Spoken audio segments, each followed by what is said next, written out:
Assalamualaikum warahmatullahi wabarakatuh. Bagaimana kabarnya anak-anakku kelas 4? Semoga kalian selalu diberi kesehatan dan selalu semangat belajar daring. Nah, hari ini kita sudah masuk tema 2, yaitu tentang selalu berhemat energi. Nah, di subtema 1 kita akan belajar tentang sumber energi. Nah, di PP1 untuk IPA kita akan belajar tentang energi matahari dalam kehidupan sehari-hari. Nah, energi adalah kemampuan untuk melakukan kerja. Tanpa energi kita tidak akan bisa melakukan suatu pekerjaan atau aktivitas. Energi dihasilkan oleh yang namanya sumber energi. Nah, sumber energi terbesar yang ada di bumi adalah matahari. Matahari merupakan sumber energi panas dan cahaya. Nah, ini ada contoh manfaat matahari sebagai sumber energi. Manfaatnya begitu banyak ya untuk kehidupan. Yang pertama, panas matahari itu dapat menguapkan air di permukaan bumi dalam peristiwa daur air. Jadi dia menguapkan air yang ada di permukaan bumi baik di daratan maupun di lautan. Dan yang kedua, panas matahari mempertahankan suhu atmosfer bumi sehingga sesuai untuk kehidupan makhluk hidup. Jadi suhunya sesuai dengan makhluk hidup. Dan yang ketiga, ini ada panas matahari dapat mengeringkan pakaian dan bahan makanan. Contoh di situ ada gambar panas matahari digunakan oleh seorang nelayan untuk mengeringkan ikan.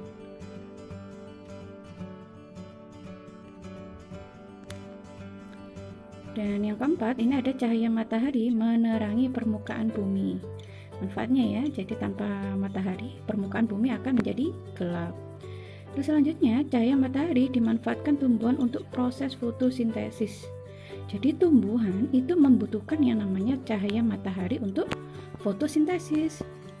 Kalian paham apa itu fotosintesis? Nah, fotosintesis itu adalah proses memasak makanan sendiri pada tumbuhan. Jadi tumbuhan membutuhkan cahaya matahari untuk memasak makanannya sendiri.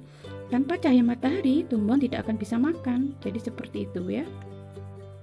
Terus selanjutnya, cahaya matahari dapat digunakan sebagai sumber energi listrik. Energi matahari dapat diubah menjadi energi listrik menggunakan panel surya. Jadi panel surya itu ada contohnya, ada gambarnya seperti itu. Jadi dia menangkap yang namanya sinar dan panas matahari, kemudian nanti akan diubah menjadi energi listrik.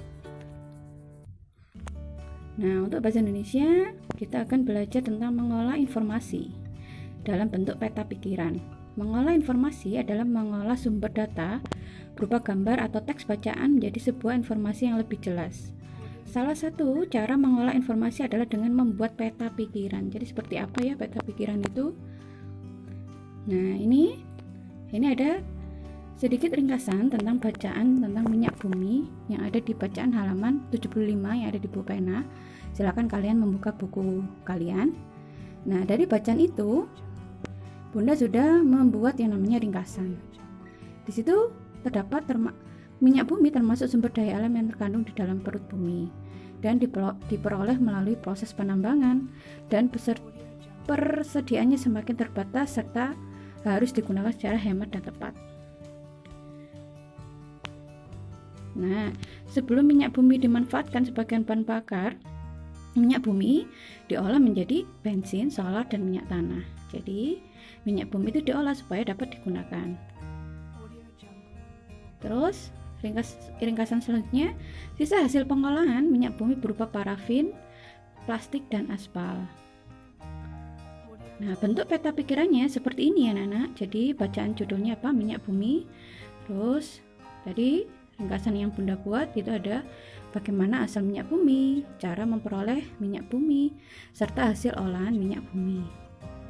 Nah, jadi seperti ini bentuk peta pikirannya. Jadi, sebuah bacaan bisa dibuat yang namanya peta pikiran. Dari mana? Dari sebuah ringkasan atau hal-hal penting yang ada di dalamnya. Jadi, kamu bisa memilah-milah atau memilih mana bacaan yang penting. Nah, itu kalian buat ringkasan, kemudian buatlah ke dalam bentuk peta pikiran. Nah, untuk IPS kita akan belajar tentang pemanfaatan jagung dalam kehidupan sehari-hari. Jagung, siapa yang nggak tahu jagung? Nah, jagung Pasti kalian sudah tahu ya. Nah, tanaman jagung itu termasuk sumber daya alam yang dapat diperbarui dan termasuk banyak manfaat bagi kehidupan, yaitu sebagai bahan makanan. Jagung dimanfaatkan sebagai makanan pokok pengganti nasi dan dimanfaatkan sebagai bahan kerajinan. Nah, untuk tugas tema di hari Sabtu, kalian mengerjakan Ayo Berlatih buku pena 4A halaman 73 di buku tulis tema 2. Karena sudah masuk tema 2, buku tulisnya ganti ya anak-anak, yaitu di tema 2. Yang tema 1 disimpan nanti buat Bunda periksa ketika masuk. Langsung ditulis jawabannya saja. Ingat, ditulis di buku tulis tema 2, bukan di buku paket. Dan yang kedua, membuat peta pikiran pada bacaan halaman 75 di buku tulis tema 2. Jadi kalian membuat peta pikiran yang sudah Bunda beri contoh tadi. Nah, sekian penjelasan dari Bunda Maya. Semoga kalian paham apa yang Bunda jelaskan. Sekian, Assalamualaikum warahmatullahi wabarakatuh.